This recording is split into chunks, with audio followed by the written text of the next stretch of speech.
सुनो भाई, देखो अब ना हम क्या है, एक ना अगला टॉपिक शुरू करें। और भाई देखो जो भी ना ऑनलाइन देखेगा तो इससे ना जो इसकी जस्ट पिछली क्लास है उसको थोड़ा कवर कर लेना एक बार, क्योंकि ना बहुत सारी बातें मिक्स होती है। ठीक है, सुनो। अब जो तुम्हें अगली बातें बता रहा हूँ भाई, उसके अंदर तुम्हें समझना क्या है। हमारे पास ये जो नेक्स्ट है उसमें देखो क्या है। हम बात करते हैं जिस तरीके से हमने भारत के बारे में पढ़ा, पाकिस्तान के मतलब पाकिस्तान के बारे में पढ़ा, नेपाल के बारे में पढ़ा, मतलब नेपाल के बारे में सेम तरीके से पढ़ेंगे। ठीक है, जैसे अच्छा देखो हमने पहले पढ़ा पाकिस्तान के बारे में। ठीक है, फिर बांग्लादेश के बारे में पढ़ा। अब हम क्या पढ़ रहे हैं भाई, नेपाल के बारे में। तो अगर हम नेपाल देखो करेंगे, नेपाल में राजतंत्र और लोकतंत्र, नेपाल के अंदर राजतंत्र कैसा कैसा रहा है, उसके बाद उसमें लोकतंत्र कैसे कायम हुआ। ठीक है, अभी जो हमने पढ़ा था वो बांग्लादेश के बारे में पढ़ा कि पहले उसमें राजतंत्र था। राजतंत्र से मतलब कि सेना का राज था ना वहाँ पे, जो बांग्लादेश के अंदर सेना का राज था। हम उसी तरीके से आगे बढ़े। मेरे पास क्या भाई, जो नेपाल है, अब उसी की बात करेंगे कि राजतंत्र कैसे हुआ फिर लोकतंत्र कैसे हुआ। देखो भाई, कह रहा नेपाल अतीत में एक हिंदू राज्य था। नेपाल जो है वो पहले ना क्या था, एक हिंदू राज्य था। ठीक है, कह रहे कि फिर आधुनिक काल में कई सालों तक यहाँ संवैधानिक राजतंत्र रहा। भाई देखो कुछ साल तक यहाँ पे क्या है, संवैधानिक राजतंत्र है, लोगों का राज चलता रहा। फिर संवैधानिक राजतंत्र के दौर में नेपाल की राजनीतिक पार्टियों और आम जनता ज़्यादा खुले और उत्तरदायी शासन की आवाज़ उठाते रहे। क्या बोला मैंने भाई, देखो यहाँ पे कह रहे कि संविधान तो कह रहे कि देखो संवैधानिक राजतंत्र के दौर में, जब तक संवैधानिक राजतंत्र था, मतलब जब तक ना राजतंत्र चला, जब तक राजा और रजवाड़ों की बात चली।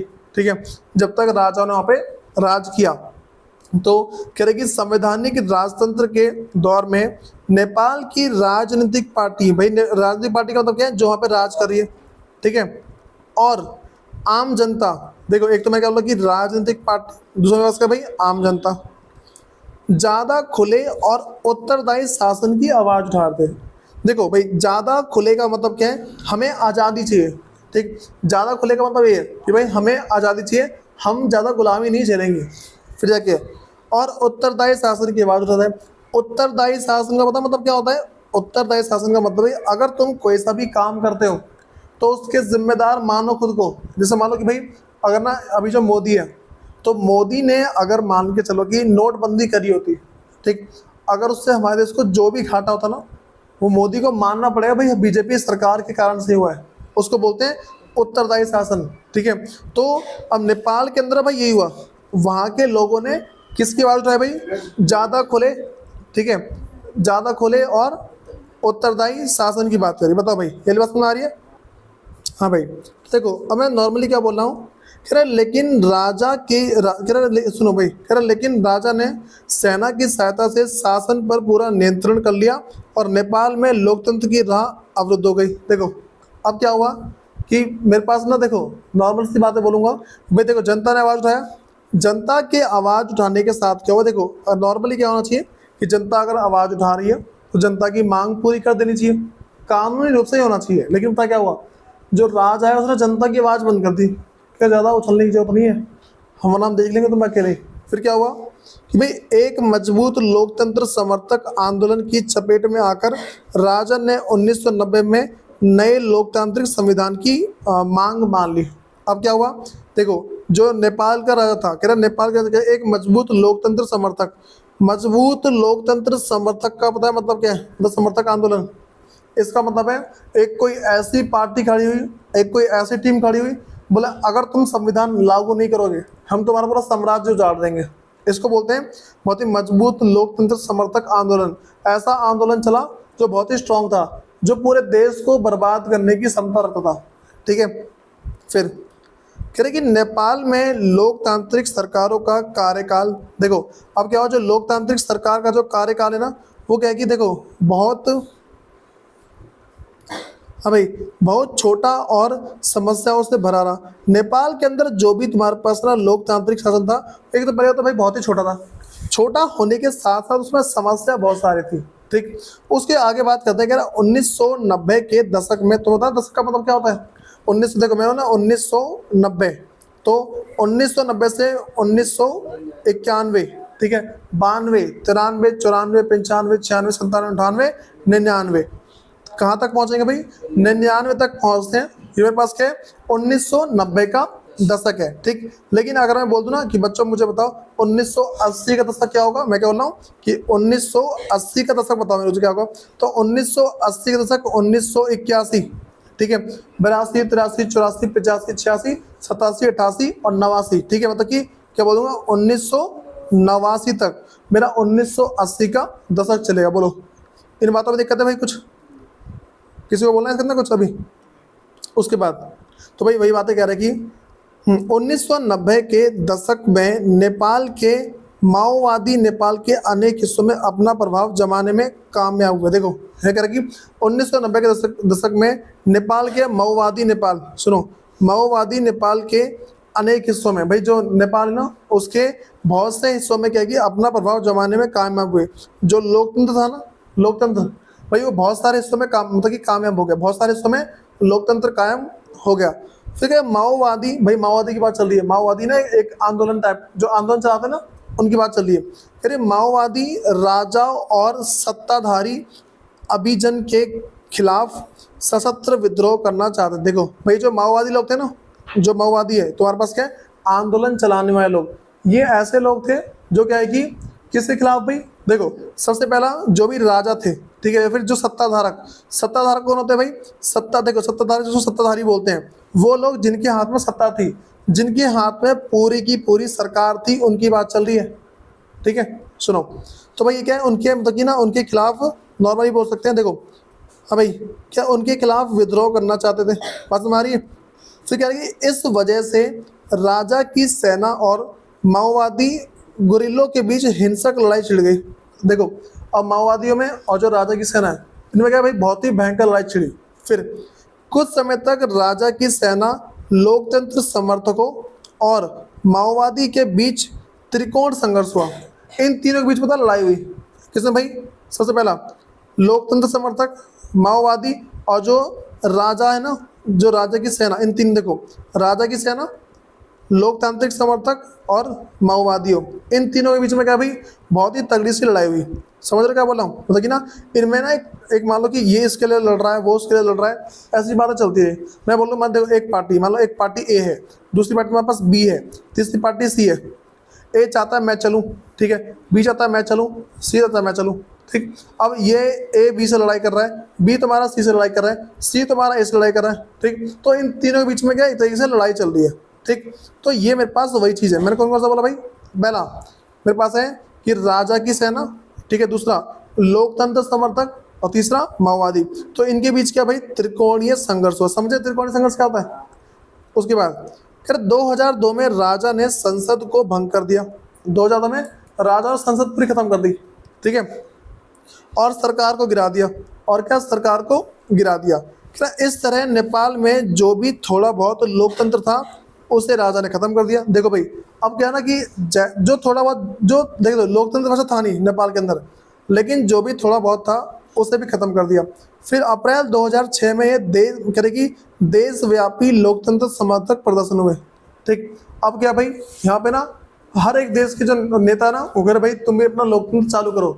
उसके बाद कह रहे कि संघर्षरत लोकतंत्र समर्थक शक्तियों ने अपनी पहली बड़ी जीत हासिल की जब राजा ज्ञानेंद्र ने बाध्य होकर संसद को बहाल किया, ठीक। अब क्या हो भाई कि ना जो राजा वगैरह है उन सबकी बातें माननी पड़ेगी, यहाँ पे ठीक है संसद होना चाहिए, ठीक है। कह रहे कि इसे अप्रैल 2002 में भंग कर दिया गया था, 2002 में इसको भंग कर दिया, ठीक। कह रहा मोटे तौर पर अहिंसक रहे इस प्रतिरोधी का नेतृत्व कह रहे कि हाँ 7 दलों के गठबंधन जिसको क्या बोलते हैं 7 पार्टी अलायंस, ठीक है। और दूसरा अगला कह रहे कि माओवादी तथा सामाजिक कार्यकर्ताओं ने किया। ये जितने भी जो यहाँ पे जो सत्ता लागू हुआ ना ये इन सब ने मिलके किया, एक साथ जितने भी हैं इन सब ने मिलके एक साथ सत्ता कायम किया। फिर नेपाल में लोकतंत्र की आमद अब लगभग मुकम्मल हुई। देखो अब जो है ना अब नेपाल में क्या भाई अब क्या है कि लोकतंत्र चल रहा है आराम से। अच्छा तुम बताए देखो जैसे मान लो कि मैं अभी यहाँ पे मैं मान लो कि भारत में हूँ, ठीक है, मैंने कहा बोला मैं भारत के अंदर हूँ, मैं भारत में हूँ, मुझे भारत से अमेरिका जाने के लिए मुझे किसकी वीज़ा की जरूरत पड़ती है, जो मेरे पास के भाई वीज़ा पासपोर्ट इन सब की जरूरत पड़ती है। लेकिन अब ना जो अगर मैं बात करूँ भाई नेपाल की बात करूँ भारत से नेपाल जाने में हमें किसी भी वीज़ा पासपोर्ट की जरूरत लगती नहीं है, ठीक है। जैसा होता है ना कि भाई किसी एक किले से दूसरे किले पर पहुंच जाओ, सेम तरीके से हमारे पास है कि हम ना मतलब जहाँ भी जाना चाहे ना कहीं भी आराम से जा सकते हैं। मतलब तुम्हें चलो ना भाई हमें यहाँ पे जाना चाहिए, तो वहाँ पे तुम सब आसानी जा सकते हो, ठीक है भाई। बताओ, ये वाली बात बता रही, मैं वही कह रहा हूँ कि अगर ना हम भारत में और हमें नेपाल जाना है तो वहाँ पे हमें किसी भी वीज़ा या पासपोर्ट की जरूरत नहीं पड़ती है, ठीक है। तो इन बातों को थोड़ा सा याद रख के चलना। उसके बाद तो भाई मैंने वही कहा कि नेपाल अपने देखो मैंने नेपाल में लोकतंत्र की आमद अब लगभग मुकम्मल हुई। देखो अब ना नेपाल के अंदर लोकतंत्र है। उसके बाद फिर नेपाल अपने इतिहास के एक अद्वितीय दौर से गुजर रहा था, अपने इतिहास के एक हिस्से से गुजर रहा है। तो ये नेपाल जो ना, नेपाल अपना जैसा पहला था उसको ना वो समस्या का सामना उन समस्या का उसे क्या सामना करना पड़ रहा है, ठीक है। उसके बाद भाई क्या नेपाल का संविधान लिखने के लिए वहाँ संविधान सभा का गठन हुआ। अब देखो भाई मैं जैसे तुम्हें था बांग्लादेश का संविधान निकले के मतलब जब बांग्लादेश बन गया था, बांग्लादेश बनने के बाद क्या हुआ था भाई, इसकी ना पिछली वीडियो वाला बात है, ठीक है। जो उसकी जस्ट पिछली वीडियो ना उस वाले में देख लें जो भी है। तो बांग्लादेश का जो तुम्हारे पास जब निर्माण हुआ था, उस निर्माण के होने के साथ क्या क्या बातें समझ निकल के आई थी कि भाई ठीक है बांग्लादेश का निर्माण हो रहा है, ठीक है, होने दो कोई बात नहीं है, लेकिन उसमें संविधान बनाए गए। ठीक उसी प्रकार से जब नेपाल में जब नेपाल देश बन गया ना, मतलब जब वहाँ पे लोकतंत्र कायम हुआ, लोकतंत्र के कायम हो सकते वहाँ पे क्या हुआ, संविधान लिखने के लिए संविधान सभा का गठन हुआ। फिर क्या नेपाल में कुछ लोग मानते थे, नेपाल के बहुत सारे लोगों का मानना था कि भाई देखो अलंकारिक अर्थों में राजा का पद कायम रखना जरूरी था, ठीक। राजा का पद क्या रखना जारी था। तो अब ना राजा ने तो वहाँ पे मांग करी कि भाई हमें क्या है कि तो मतलब कि ना हमें हमारी सेवा के लिए तुम पैसे दोगे। राजा ने क्या बोला कि भाई देखो बात ऐसी है, तुम सरकार कायम करो, हमें कोई दिक्कत नहीं है, लेकिन हमें अपनी ठाट बाट के लिए पैसे तुम दोगे, ठीक, क्या ताकि नेपाल अपने अतीत से जुड़ा रहे।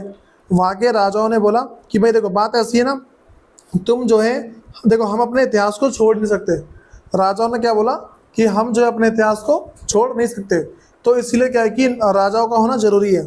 फिर तो पता अभी ना बहुत सारे इलाके ऐसे हैं जहाँ पे राजाओं की चलती है, बहुत सारे इलाके ऐसे हैं यूपी वगैरह में बहुत सारे भाई राजाओं की चलती है, मतलब कि राजा जी हैं जो है और तो सरकार चलती नहीं वहाँ पे, ठीक है। फिर यानी कि माओवादी समूह ने सशस्त्र संघर्ष की राह छोड़ देने की बात मान ली थी, ठीक है।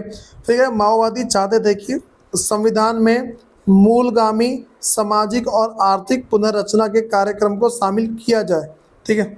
वो चाहते थे कि भाई जो ना मतलब कि एक तरीके से जो भी चीज़ होनी चाहिए, मान लो समाज की स्थापना, ठीक, और आर्थिक स्थापना नॉर्मली बोल सकते हैं, सामाजिक संस्था आर्थिक संस्था मतलब बैंक वगैरह इन सब की स्थापना की जाए। कह रहे कि 7 दलों के गठबंधन में शामिल हर एक दल को यह बात स्वीकार नहीं थी, ठीक है। देखो जो भी बात थी ना, देखो मैंने कौन सी बातें बोली, मैंने कह रहा हूँ कि माओवादी चाहते थे भाई उनका वो चाहते क्या थे कि संविधान में मूलगामी सामाजिक आर्थिक पुनर्रचना के कार्यक्रम को शामिल किया जाए। क्या बोला मैंने, देखो मूलगामी सामाजिक आर्थिक पुनर्संरचना, जो जिस तरीके से जो चीज़ वो सारी बातें जो राजाओं के टाइम पे चली थी वो सारी बातें अभी भी चलनी चाहिए, ऐसा होना है, ठीक है। फिर लेकिन जो भी तुम्हारे पास जितने भी 7 दल थे ना उन सबको ये बातें मंजूर नहीं थी। फिर क्या माओवादी और कुछ अन्य, सुनो भाई क्या बोला मैंने कि माओवादी और कुछ अन्य राजनीतिक समूह देखो भारत की सरकार और नेपाल के भविष्य में भारतीय सरकार की भूमिका को लेकर बहुत शंकित थी। देखो भाई और ना बहुत सारे राजनीतिक समूह मतलब कि राजनीतिक पार्टी भारत की सरकार और नेपाल के भविष्य में भारतीय सरकार की भूमिका को लेकर बहुत शंकित थी। मैं देखो नेपाल जो है ना, नेपाल में जितने भी संविधान वगैरह लागू किए गए वो क्या कि भारत से ले लागू किए गए। तो हम ना लोगों के मन में और जो बहुत सारी जो राजनीतिक पार्टी थी, जो भी राजनीतिक समूह थे, उन सबके मन में डाउट था यार कि ये जो भारत हमारे अपने इतना संभाल रहा है, ऐसा ना हम पे कब्जा कर ले। तो उन सबके मन में भाई एक ना शंका थी, ठीक है, शंकित थे। फिर कह रहे कि 2008 में नेपाल राजतंत्र को खत्म करने के बाद लोकतांत्रिक गणराज्य बन गया और 2015 में नेपाल ने नया संविधान अपनाया, ठीक है। देखो 2015 में नया संविधान अपना रखा है, ठीक है, 2015 के अंदर। ये सारी बात समझ आ रही है भाई। देखो अब ना इसकी जो नेक्स्ट क्लास है हम उसको पढ़ेंगे श्रीलंका में जातीय संघर्ष और लोकतंत्र। भाई श्रीलंका के अंदर क्या क्या बातें हुई हैं हम इसका जस्ट पढ़ेंगे इसकी नेक्स्ट क्लास के अंदर। ठीक है भाई, देखो जिसने भी बिल्कुल कुछ समझ में नहीं, एक बार वीडियो उसकी देख लेना, बहुत ज़्यादा फायदे में रहोगे। ठीक है।